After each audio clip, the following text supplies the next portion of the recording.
भरद्वाज जी कहते हैं राम भगवान प्रभु तुम ही छाड़ गति दूसर नाही, जो तुम्हें छोड़ करके कोई गति नहीं चाहते, सिर्फ तुम्हारे आश्रित रहते हैं। और भगवान कहते हैं जो मेरे आश्रित रहता है मैं उसकी रक्षा उस प्रकार से करता हूं जिस प्रकार से मां अपने बच्चे की देखभाल करती है। जो मेरे भरोसे रहता है मैं उसकी रक्षा करता हूं। करहूं सदा तिनकी रखवारी, जिम बालक राखहि महतारी। इस प्रकार बच्चे को मां रखती है, मैं उस प्रकार उस भक्त का ध्यान रखता हूं जो मेरे ऊपर आश्रित रहता है विश्वास करके। और कहते हैं रक्षति च विश्वासो विश्वासो फलदायक। भरद्वाज ऋषि कहते हैं तुम ही छाड़ गति दूसर नाही, जो तुम्हें छोड़ करके किसी दूसरे का भजन नहीं करते, किसी दूसरे का पूजा पाठ नहीं करते, सिर्फ तुम्हारे नाम के ऊपर ही आश्रित रहते हैं। राम वशम तिनके मन माही, हे राम आप जाओ और उनके मन में वास करो। इसके बाद भगवान राम ऋषि की आज्ञा को पाकर के चित्रकूट पर जाकर के निवास करते हैं। उधर सुमंत जी जब वापस होते हैं तो सुमंत जी ने जाकर के दशरथ जी को बताया राम नहीं लौट करके आए, तो अपने पुत्र के विरह में श्री दशरथ जी महाराज प्राण त्याग कर देते हैं। राम राम कहि राम कहि, राम राम कहि राम, तन परिहर रघुवर विरह, राम गयो सुरधाम। बार बार नाम का स्मरण करके 6 बार नाम का नाम स्मरण करके दशरथ जी महाराज ने अपने प्राण त्याग दिए। भरत जी को बुलाया, भरत जी के द्वारा कल अंतिम संस्कार श्री दशरथ जी का हुआ। उसके बाद भरत जी कहते हैं मैं राज्य स्वीकार नहीं करूंगा, मैं अपने भाई को वापस लेकर आऊंगा। कल आप सभी ने श्रवण किया, श्री भरत जी महाराज भाई को मनाने के लिए चित्रकूट पर पहुंचे। चित्रकूट पर जब पहुंचते हैं तो भरत जी महाराज ने कल अवगत कराया, श्री राम जी से कहा मैं आपसे ये नहीं कहता कि आप मेरे साथ अयोध्या वापस चलो, सिर्फ मेरे मन में जो शंका है, मेरा जो प्रश्न है, इसका उत्तर आप मुझे दे दो। तो काल सायंकाल इन सत्र में आप सबने श्रवण किया। भरत जी क्या प्रश्न करते हैं राम जी से? मां कैकेयी ने कौन से वरदान मांगे थे? बोले एक वरदान में पहला वरदान तो ये मांगा था कि राम का राज्य, भरत का राज्याभिषेक और राम के लिए वनवास 14 वर्ष का।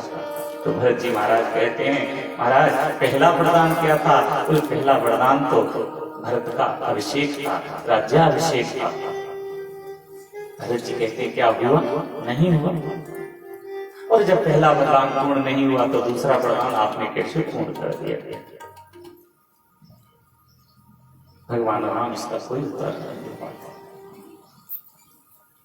इसके बाद भरत जी महाराज ने भगवान राम को अवगत कराया, भाई आपके प्रेम में विहल होकर के हमारे पिता श्री दशरथ जी महाराज का प्राणांत हो चुका है।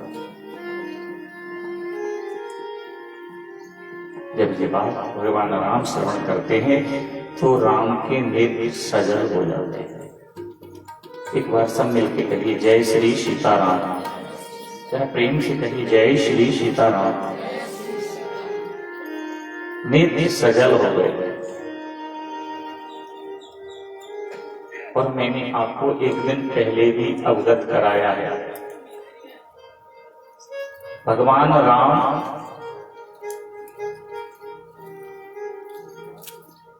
को दशरथ जी महाराज किसी और को दे चुके हैं।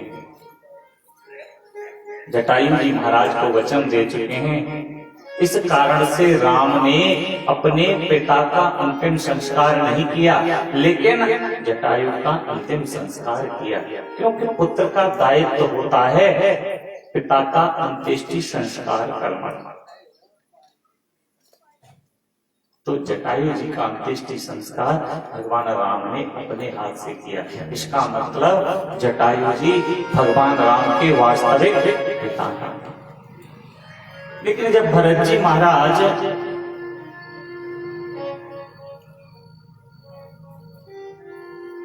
भगवान राम को अवगत कराते हैं कि आपके पिता, हमारे पिता का शरीर पूर्ण हो गया, तो भगवान राम वहां पर अपने पिता को तिलांजलि प्रदान करते हैं। बहुत ध्यान से सुनें। जलांजलि जरूर देनी चाहिए पितरों के लिए, पिता के लिए ही नहीं, पितरों के लिए। अब पितरों में किस किस के लिए दें? बोले एक व्यक्ति को 9 पीढ़ियों को जल देने का अधिकार होता था। जब श्राद्ध पक्ष आते हैं तो आपने देखा होगा कि पूर्वजों के लिए श्राद्ध करते हैं। श्राद्ध जब करते हैं तो जितना जल दिए कोई हमारा श्राद्ध मान्य नहीं होता। अब जल किसके लिए दें? बोल 3 अपनी जो पीढ़ियां हैं पारिवारिक, अपने पितृपक्ष की, बोले कौन कौन सी? बोले पिताजी के लिए, दादाजी के लिए और परदादाजी के लिए। इन 3 पीढ़ियों को जल देने का अधिकार ज्येष्ठ पुत्र का होता है।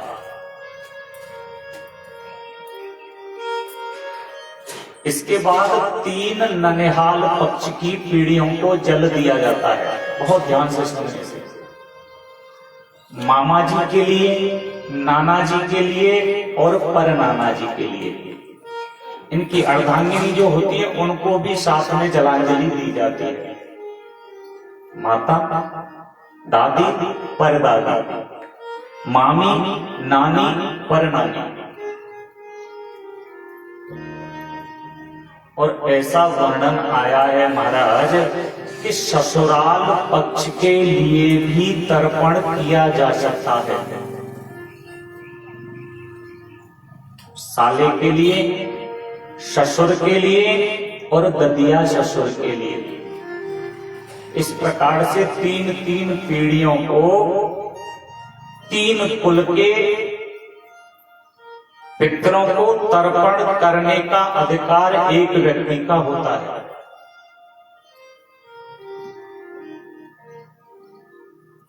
अब तर्पण कौन कर सकता है? बोले ऐसा वर्णन आया है, पहले तो ज्येष्ठ पुत्र का दायित्व है, बड़े पुत्र का दायित्व है जल देने का। अगर नहीं दे सकते, कोई परिस्थिति ऐसी है, तो सबसे छोटे वाले पुत्र को जलांजलि दे देनी चाहिए।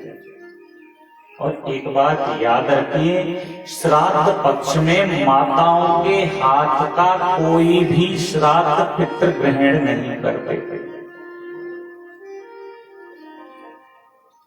आज के समय में हर दूसरी कुंडली पितृदोष से पीड़ित है। अब पितृदोष जब कुंडली में होता है तो महाराज उससे कई हानियां होती हैं। एक तो हमारी वंश परंपरा आगे नहीं बढ़ती, दूसरा हमारे धन धान्य की बढ़ोतरी नहीं होती, न संतति न संपत्ति, दोनों में से कोई आगे नहीं बढ़ती, और घर में एक दूसरे के विचार नहीं मिलते, घर में लड़ाई झगड़ा रहता है। ये सब पितृदोष के लक्षण हैं। पितृदोष से निवृत्ति के लिए बहुत से उपाय बताए गए हैं, लेकिन उन उपायों को करने के बाद कुछ दिन के लिए तो पितृ हमारे शांत रहते हैं, लेकिन पुनः फिर वही परेशानियां शुरू हो जाती हैं। तो हम आपको आज अवगत करा रहे हैं पितरों के मुक्त कैसे किया जा सकता है। बहुत ध्यान से इस विषय को सुन लीजिए आप। पितरों के तर्पण करते समय बहुत सी बातों का ध्यान रखा जाता है। जब तक हम अपने संकल्प में नाम गोत्र उच्चारण करके व्यक्ति का नाम, जिसका शरीर पूरा हो गया है उसका नाम उच्चारण करके, उसके गोत्र का उच्चारण करके जब तक हम जलांजलि नहीं देते, तिलांजलि नहीं देते, तब तक हमारा वो पितृ हमारे हाथ की जलांजलि को स्वीकार नहीं करता। दूसरा, बिना जनेऊ पहने, बिना यज्ञोपवीत धारण किए कोई भी अगर अपने पितरों को जल देता है तो पितृ उसके हाथ का जल ग्रहण नहीं करते।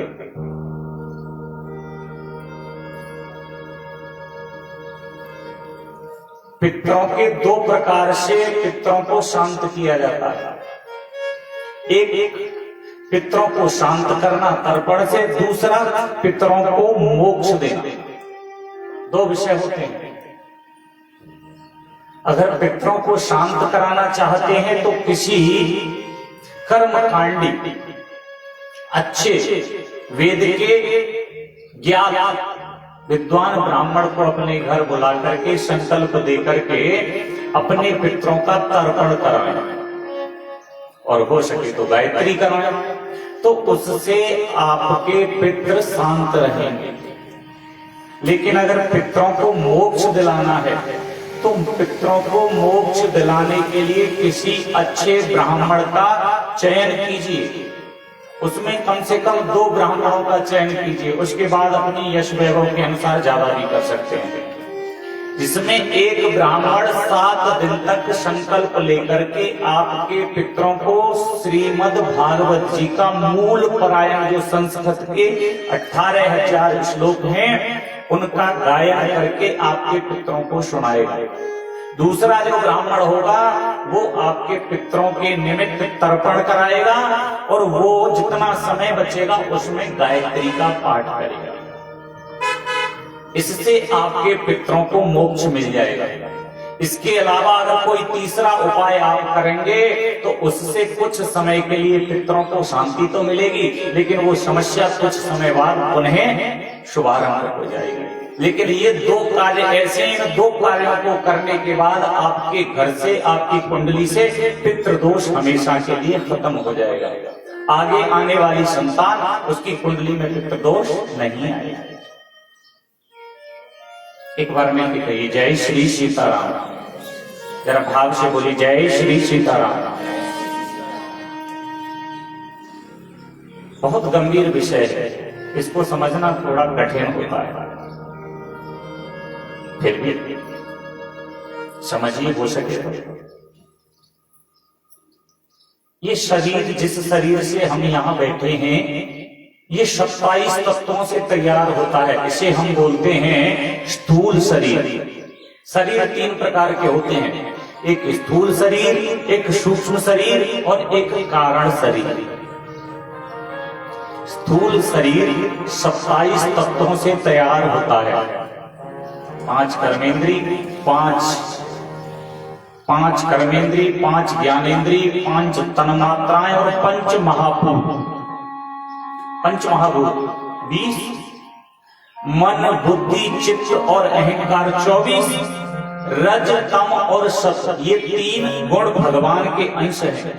जब ये 27 तत्व मिल जाते हैं तब इस जीव के इस शरीर का निर्माण होता है। दूसरा, एक होता है सूक्ष्म शरीर। जब ये आत्मा यहां से इस शरीर को छोड़ देती है तो सूक्ष्म शरीर में प्रवेश करती है। सूक्ष्म शरीर महाराज 19 तत्वों से तैयार होता है, और उसमें से भी जब जीव निकलता है उसमें से, तो फिर तीसरा शरीर होता है जिसका 15 तत्वों से निर्माण होता है, उसे बोलते हैं कारण शरीर। ये जो शरीर है, स्थूल शरीर, ये यम की यातनाओं को सहन नहीं कर सकता। इस शरीर से जब जीव निकलता है तो यम की यातनाओं को वो सहन नहीं कर पाता। सूक्ष्म शरीर के लिए उसको प्रेत का शरीर होना चाहिए, प्रेत का शरीर। तो समझ में आ रहा है इसमें से तो बढ़ाएं इस विषय को, नहीं तो आगे मैं नहीं बताऊंगा।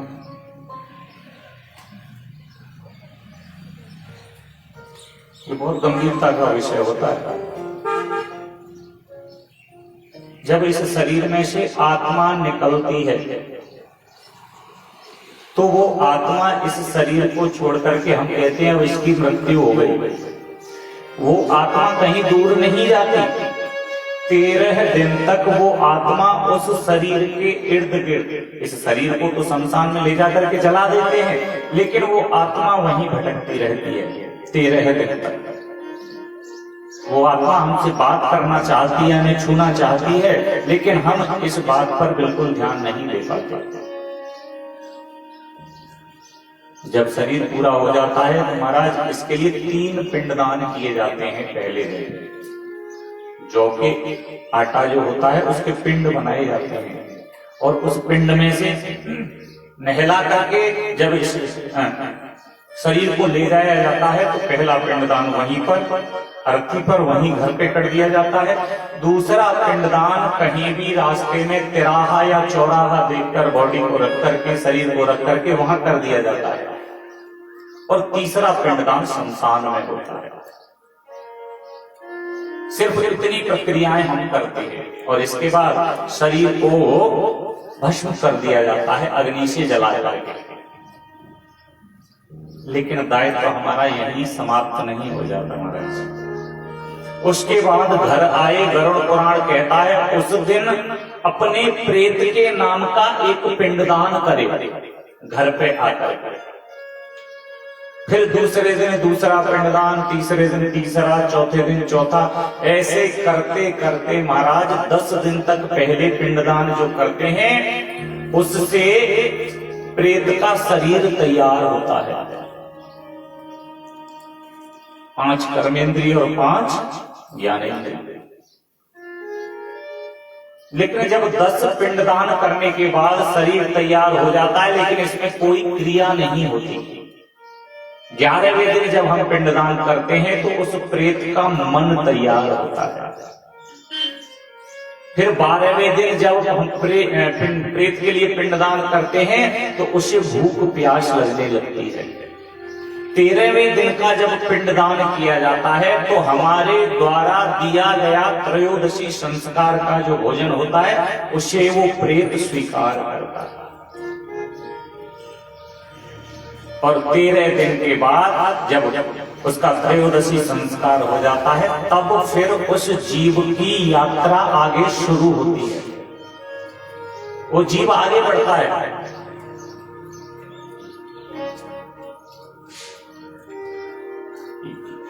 यमपुरी की तरफ दक्षिण दिशा में अंधकार में वो जीव चलता रहता है महाराज।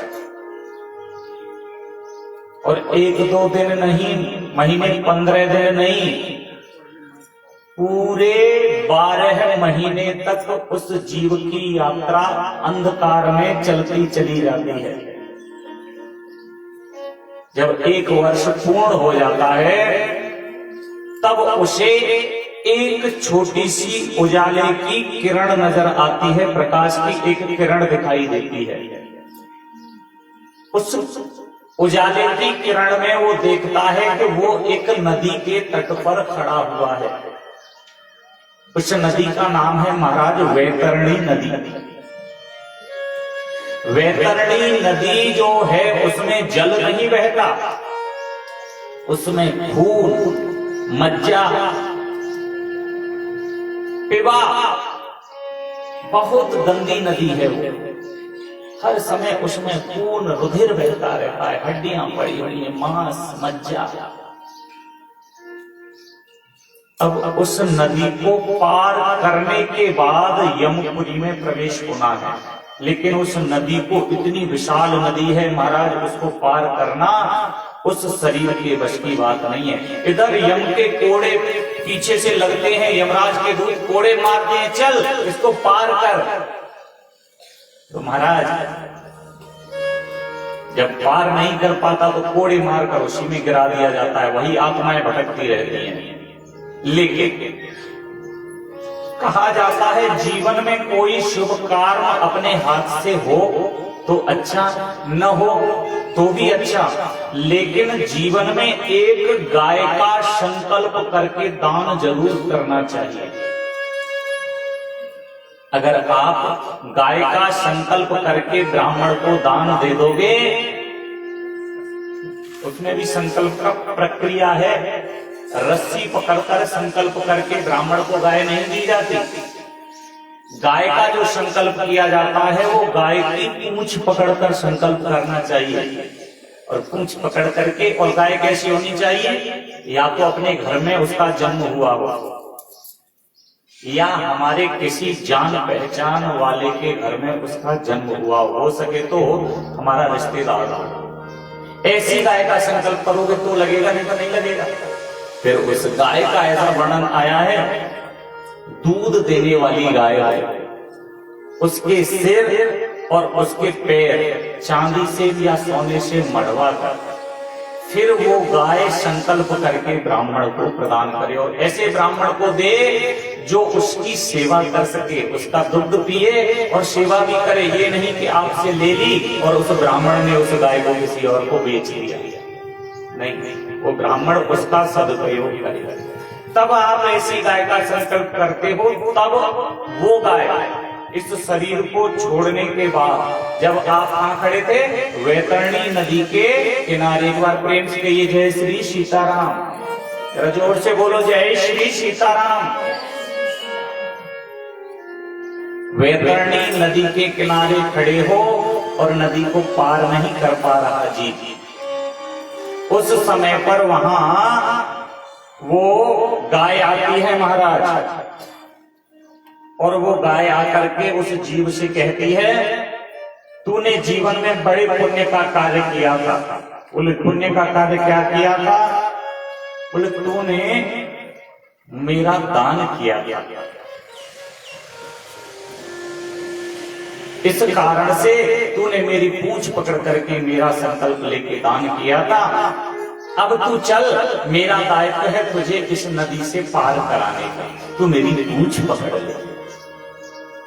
वो जीव उस गाय की पूंछ को पकड़ता है, गाय उस जीव को उस वैतरणी नदी से पार करा देती है, और जो गाय का दान नहीं करता वो उसी वैतरण नदी में डूबता रहता है और वही प्रेत आत्माएं बन करके भटकता रहता है। फिर वो गाय जब उस पार करा देती है, फिर यमराज के यहाँ पहुंचते हैं, और यमराज के यहाँ जब पहुंचते हैं तो चित्रगुप्त फिर उसकी लेखा जोखा देखता है। चित्रगुप्त के जो दूत है ना, वो हर समय हमारे साथ रहते हैं, यहाँ भी बैठे हैं, हमें दिखाई नहीं देते। वो हर व्यक्ति के पास एक एक अलग भेजा गया है, वो हमारे इर्द गिर्द कहीं घूम रहा है, और कितने बजकर कितने मिनट पर कितने सेकंड पर हमने कौन सा काम किया वो नोट कर लेता है अपनी डायरी में।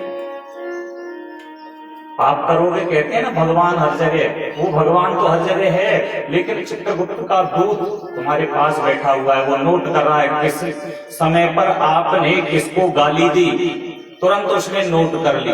कितने समय पर आपने कहां पर गुटखा खाया, तुरंत नोट कर लिया। कितने समय पर आपने किसको पीटा, नोट कर लिया। कितने समय पर आप जगे, नोट कर लिया।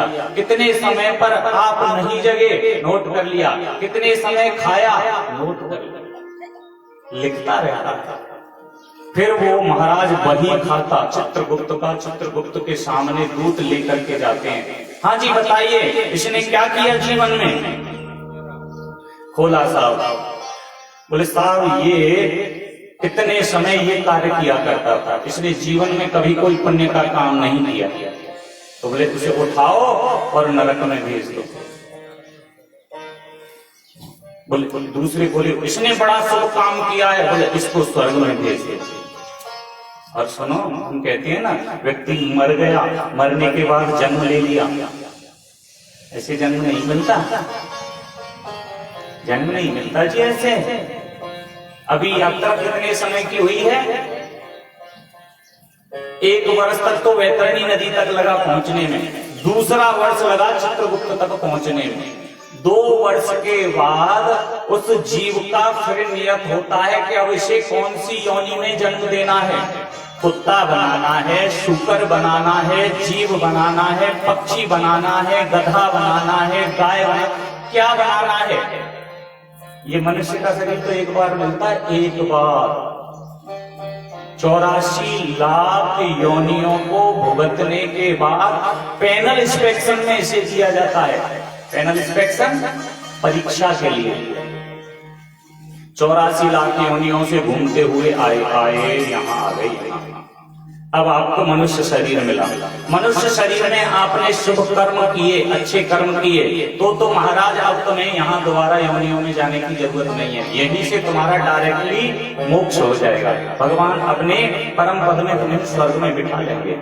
और अगर मनुष्य का शरीर पाकर भी आप कुकर्म करते रहे, इसका सदुपयोग नहीं करते रहे, तो भगवान फिर उठा करके यहाँ डालेंगे, फिर 84 में घूमते रहो और फिर यहाँ आ जाओ।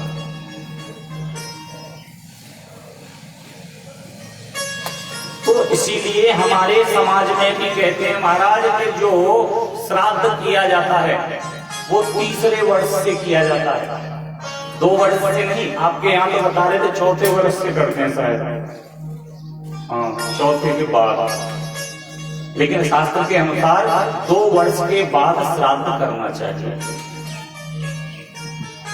और श्राद्ध का तो तात्पर्य आपने बताया, श्राद्ध पहले नहीं होते थे। श्राद्ध को हमारी ब्रजभाषा में कहते हैं कनागत, आपके यहाँ कुछ और कहते होंगे, हमारे यहाँ बोलते हैं कनागत, लेकिन उसका शाब्दिक अर्थ कनागत तो है, लेकिन वो शुद्ध शब्द नहीं है कनागत। उसका शुद्ध शब्द है कर्णागत। कर्णागत मीन्स कर्णः आगतः सह कर्णागतः, मतलब बोले कर्ण स्वयं अपना पिंडदान लेने के लिए चल करके स्वर्ग से आए, तब से इसका नाम हो गया कर्णागत। पितृ हमारे द्वारा दिए हुए जलांजलि तिलांजलि भोजन को ग्रहण करने जब आते हैं, जब हम शुद्ध मन से उसके लिए निकालते हैं। स्त्रियों के हाथ का भोजन ग्रहण नहीं करते पितृ, ये ध्यान रखने, बिल्कुल सर्टेनली इस बात को ध्यान रखिए आप। स्त्रियां जो भी श्राद्ध पक्ष में अपने पितरों के लिए निकालती हैं, उसे पितृ ग्रहण नहीं करते।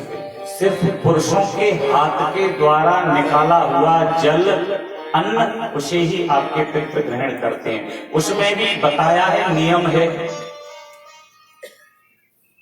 जनेऊ पहन करके जलांजलि दे।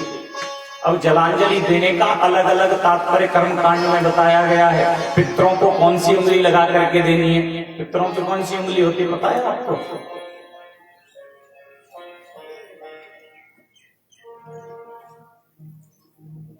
पितरों की उंगली होती है ये मध्यमा। और पितरों आपके घर में लगे होंगे, पितरों की तस्वीर लगी है नहीं? तो पितरों की पहली तो स्थान कौन सा होता है घर में? दक्षिण दिशा की दीवार पर पितरों के चित्रपट लगाने चाहिए। उसके बाद हमें माला सफेद धारण कराएं, लाल पीली हरी गुलाबी नहीं, सफेद माला। और ज्यादा न हो सके तो साल में 2 बार उन्हें बदलिए, एक होली पर और एक दीपावली पर। और जब भी पितरों का हम तिलक करें, हो सके तो सफेद चंदन से करें। और कैसे तिलक करें? नीचे से ऊपर की तरफ नहीं, ऐसे तिलक नहीं पितरों का किया जाता, ऊपर से नीचे की तरफ पितरों का तिलक किया जाता है। इन सब बातों का ध्यान रखना चाहिए। उसमें सब नियम बताए हैं, पितरों के लिए कौन सा तर्पण, कौन सी उंगली निषेध है, कौन सी नहीं है, देवताओं के लिए, ऋषियों के लिए, मुनियों के लिए भीष्म तर्पण आदि सब प्रकार के तर्पण कर्म कांड के अंतर्गत आते हैं। कर्म कांड अपने आप में पूर्ण है महाराज, इसमें 80,000 मंत्र हैं, कोई 1-2 मंत्र नहीं है। फिर तर्पण करते हैं जब, तो आपके पितृ उन्हें स्वीकार करते हैं। और जब आपके पितृ स्वीकार करते हैं तो आपकी संतति और संपत्ति दिन दूनी वृद्धि होती चली जाती है। और ऐसा वर्णन आया, हमने तो उस दिन भी चर्चा की, लोग कहते हैं हम तो वहां गया जी में गए, गया जी ने, और हम तो अपने पितरों के नाम का वहां पिंड दान कर आए, अब तो हमारे पितृ स्वर्ग में बैठे होंगे। बिल्कुल, तुम्हारे पास फोन करेंगे रोज, हम स्वर्ग में हैं भैया। व्यक्ति मर जाता है ना, उसका शरीर पूरा हो जाए, क्या होता है उसके बाद? और महाराज उसका जो भी अंत्येष्टि है उसे कर करा के फिर एक फोटो बनवाएंगे, फोटो, और उससे कह देंगे इसके नीचे लिखना स्वर्गीय, स्वर्गीय लिखना इसके नीचे, जैसे तुम्हें बिल्कुल कंफर्म है सर्टेनली कि वो सीधा स्वर्ग में ही गया है। वहां से जाके उसने चिट्ठी डाली कि तुम्हारे पास में स्वर्ग में हूं, कोई चिंता मत करना, इसलिए उसके नीचे स्वर्गीय लिखते हैं। कभी किसी फोटो के नीचे नरकीय लिखा देगा? नरकीय नहीं, अरे कर्मों के अनुसार देखना चाहिए। स्वर्ग तो ऐसा समझ लिया है जैसे मानो कि 10 का नोट दो रिश्वत का और सीधे घुस जाओ।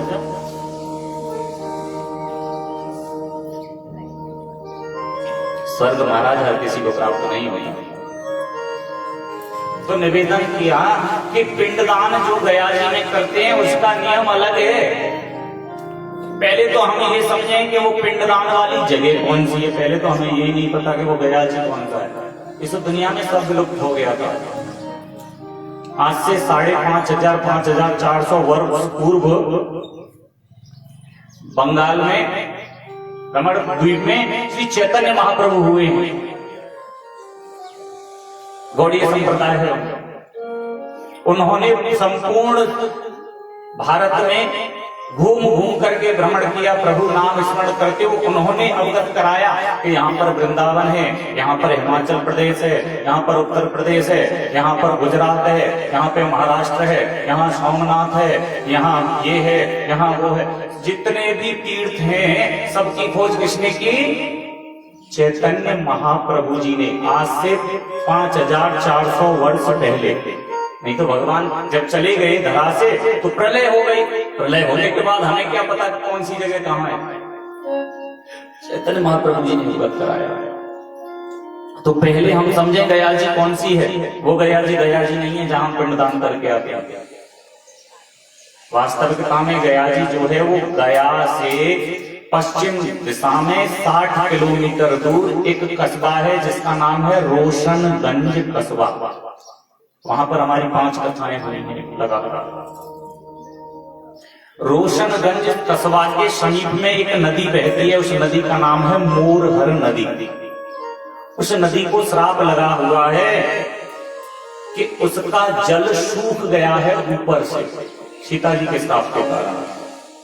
सीता जी ने श्राप दे दिया था, इस कारण से उसका जल सूख गया। जब उसने क्षमा प्रार्थना की तो सीता जी ने वरदान दिया है, आज के बाद तेरी धारा बहेगी तो सही, लेकिन ऊपर दिखाई नहीं देगी, अंदर दिखाई देगी।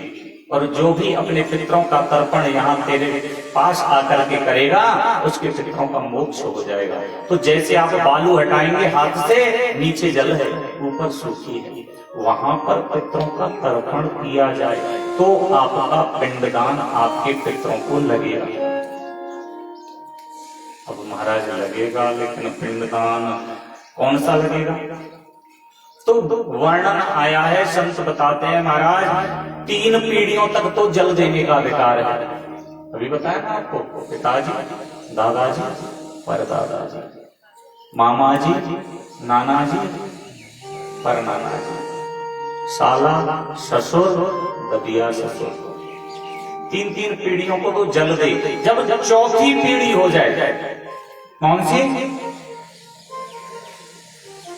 4थी पीढ़ी जब हो जाए तब उसके नाम का पिंडदान गया जी में करे कि अब हम आपकी सेवा नहीं कर सकते, अब पीढ़ी बहुत बढ़ गई है महाराज, 3 ही पीढ़ियों तक की सेवा कर पाएंगे। 4थी पीढ़ी का पिंडदान संकल्प करके वहां कर दे और कह दे हे पितर अब आप यहीं विराजमान रहो, तो 4थी पीढ़ी आपकी वहां रहेगी, बाकी की 3 पीढ़ी तो तुम्हारे घर में रहेंगी। महाराज वो बाहर क्यों रहेंगी? अच्छा तुम्हारे पिताजी हों तो दूसरे के घर में क्यों रहेंगे? आपके घर में रहेंगे। जीवन पर्यंत उन्होंने जितना भी कमाया आपको खिलाया, आपका भरण पोषण किया, और जब उनका खाने का नंबर आया तो महाराज घर से बाहर। 4थी पीढ़ी का पिंडदान करना चाहिए, 3 पीढ़ियों को तो महाराज अपने घर में स्थान देना चाहिए। घर से बाहर पितरों का स्थान होता है, वहां स्थान बनाते हैं, थान बनाते हैं, जो भी गुम्मद वगैरह बनाते हैं वहां आपके पूर्वज निवास करते हैं, तो 3 पीढ़ियों को तो जलांजलि देने का अधिकार है। तो निवेदन यही कर रहे हैं कि पितृदोष हर दूसरी कुंडली में, उसके निवारण के लिए 2 उपाय बताए हैं। दोनों याद है ना? याद है या नहीं? जरा हाथ उठा के बोलो जय श्री सीताराम। जरा भाव से बोलो जय श्री सीताराम। याद है? भूल गए?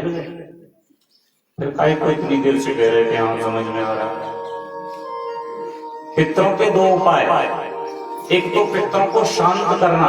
पितरों को शांत करने के लिए किसी उचित ब्राह्मण से, वैदिक ब्राह्मण से संकल्प लेकर के 7 दिन तक उनका तर्पण कराए और घर में गायत्री कराए, उससे आपके पितृ शांत रहेंगे। दूसरा, पितरों को मोक्ष देना। पितरों को मोक्ष प्राप्त कराने के लिए घर में 7 दिन तक अच्छे वैदिक कर्मकांडी 2 ब्राह्मणों का चयन करे और उसमें एक ब्राह्मण 7 दिन तक श्रीमद् भागवत जी के 18,000 श्लोक आपको सुनाएगा। दूसरा ब्राह्मण आपके पितरों का पितृ तर्पण कराएगा और समय बचने पर गायत्री करेगा। तब आपके घर से पितृदोष समाप्त होगा। एक बार में देखिए जय श्री सीताराम, जय श्री सीताराम।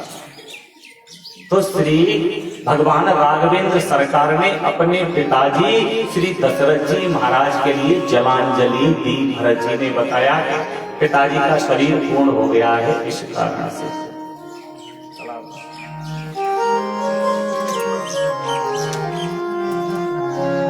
और वास्तविकता में ये जीवन है, जीवन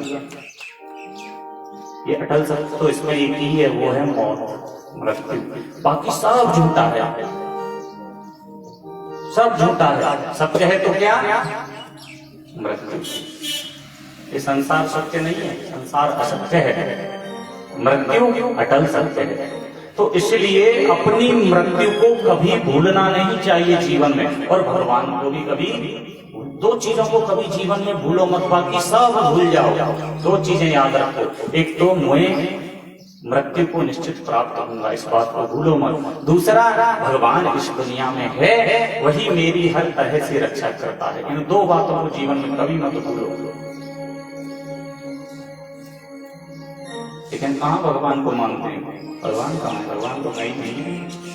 या मंदिर में जाएंगे, मंदिर में तो कहेंगे हे भगवान हम तो तुम्हारे हैं, और घर में आते ही बंटी के पापा, हाँ मैं तो तुम्हारी हूं। ये जितने भी रिश्ते हैं हमारा सब झूठे हैं। रिश्ता तो दुनिया में एक ही सत्य है, वो है परमात्मा से इस जीव का मिलन। बाकी के जितने भी पति, बच्चे, दादा, पिता, माता, सब झूठे रिश्ते। सच्चा रिश्ता गोविंद से, भगवान से, राघवेंद्र से, वही सच्चा रिश्ता है। बाकी ये सब रिश्ते झूठे हैं। अगर उसका नाम लेते रहोगे तो संसार सागर से तर जाओगे। और ये देखने के रिश्ते, इनमें अगर फंसे रहे तो कभी जीवन में निकल नहीं पाओगे। वो नाम लेने से तर जाएगा, पार भव से उतर जाएगा। होगी घर घर में चर्चा तेरी, होगी घर घर में चर्चा तेरी, होगी हर घर में चर्चा तेरी, होगी हर घर में चर्चा तेरी। जिस गली से गुजर जाएगा, होगी घर घर में चर्चा तेरी। जिस गली से गुजर जाएगा, वो जिस गली से गुजर जाएगा, नाम लेने से तर जाएगा, पार भव से उतर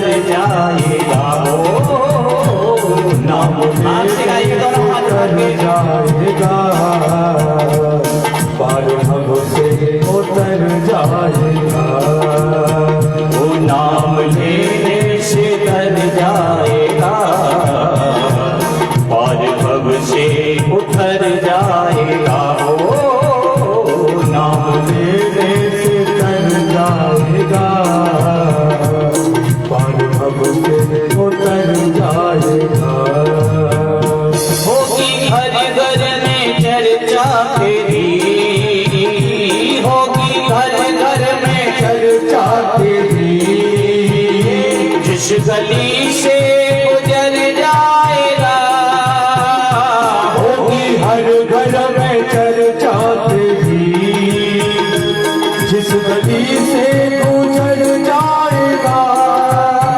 वो जिस गली से गुजर जाएगा नाम लेने से तर जाएगा और भव से उतर जाएगा। नाम लेने से तर जाएगा और भव से उतर जाएगा।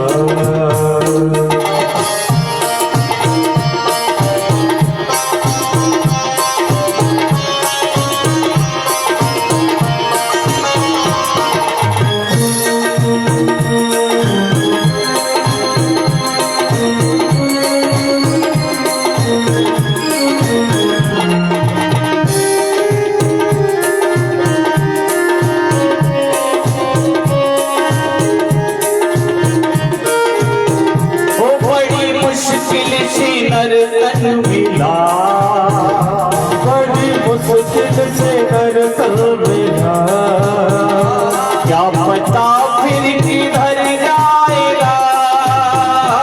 बड़ी मुश्किल से नर्तन मिला, क्या पता फिर किधर जाएगा। क्या पता फिर किधर जाएगा नाम लेने से कर जाएगा और भव से उतर जाएगा। हो नाम लेने से तर जाएगा पर भव से उतर जाएगा।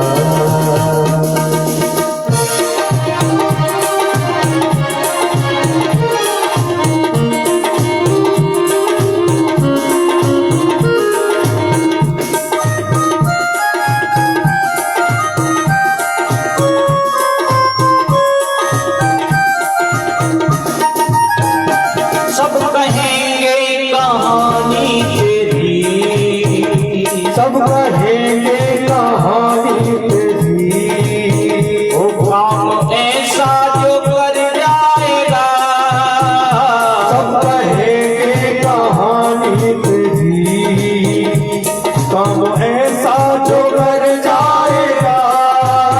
वो काम ऐसा जो कर जाएगा नाम लेने से तर जाएगा और भव से उतर जाएगा। नाम लेने से तर जाएगा पर भव से उतर जाएगा। ओ कृष्णा तेरे बिना लागे ना रे जियरा। ओ कृष्णा तेरे बिना लागे ना रे जियरा, लागे ना रे जियरा। ओ उसके आगे तू झोली फैला, उसके आगे तू झोली फैला, दाता झोली को भर जाएगा। उसके आगे तू झोली फैला, दाता झोली को भर जाएगा। दाता झोली को भर जाएगा नाम लेने से तर जाएगा और भव से उतर जाएगा।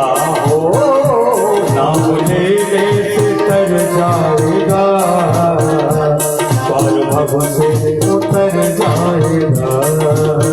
होगी हर घर में चर्चा तेरी, होगी हर घर में चर्चा तेरी, होगी हर घर में चर्चा तेरी। होगी हर घर में चर्चा तेरी, जिस गली से गुजर जाएगा होगी हर घर में चर्चा तेरी, जिस गली से गुजर जाएगा। वो जिस गली से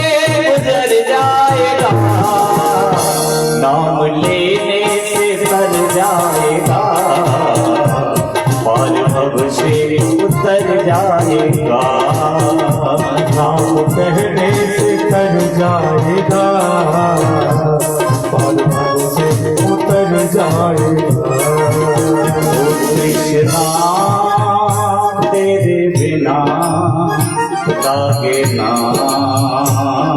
रे जियरा। कृष्णा रे जियरा, ओ कृष्णा तेरे बिना लागे ना रे जियरा। ओ लागे ना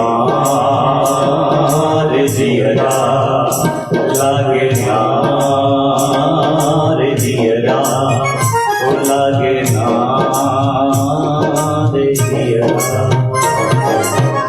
बोलिए राघवेंद्र सरकार की जय। सीता माता की जय। श्री हनुमंत लाल की जय। जीवन में कभी भगवान को नहीं भूलना चाहिए और भक्ति को कभी भूलना नहीं चाहिए। दो बातों को अगर कभी आप जीवन में नहीं भूलोगे महाराज, तो आप सब चिंताओं से मुक्त रहोगे। भगवान राम, अब भगवान थोड़ा सा हास्य प्रयास, कुछ लीलाएं ऐसे आई हैं राघवेंद्र सर। हाथों के बाजूबंद पुष्पों के बनाए हैं, भगवान के कंगन बनाए जाए, सौभाग्य मेरा। सबसे बड़ी सेवा ठाकुर जी को अपने हाथों से पुष्पों की माला बना करके पहनाई जाए। बनी हुई माला तो मार्केट अपने हाथों से आभूषण तैयार किए और सीता माँ को बिठा करके अपने हाथों से पहनाए। अब लोगों के मन में शंका होती है, महाराज भगवान मर्यादा पुरुषोत्तम राम और ऐसे करते करते हैं, पत्नी को अपने हाथों से श्रृंगार करते हैं। करना चाहिए, कोई बड़ी बात नहीं, करना चाहिए महाराज। पति को, सिर्फ पत्नी को ही अधिकार थोड़ी है जीव जीवन सेवा करने का। पति के भी तो कुछ कार्य हैं, कुछ कृत्य भाई लोगों के भी तो होते हैं और वो करने चाहिए। और जहां महाराज प्रेम भाव होता है ना, बहुत ज्यादा प्रेम होता है, ये सब वहीं देखने के लिए मिलता है। भर्तरी जी महाराज विराट नगर के राजा थे। विराट नगर भी नहीं सुना होगा फिर तो, विराट नगर राजस्थान में है। विराट नगर के राजा थे। अलवर तो सुनाओ, अलवर डिस्ट्रिक्ट है राजस्थान में, अलवर के पास ही है विराट नगर। वहां के राजा थे भर्तरी जी महाराज, और बड़े सकुशल शासक, धर्म के प्रति चल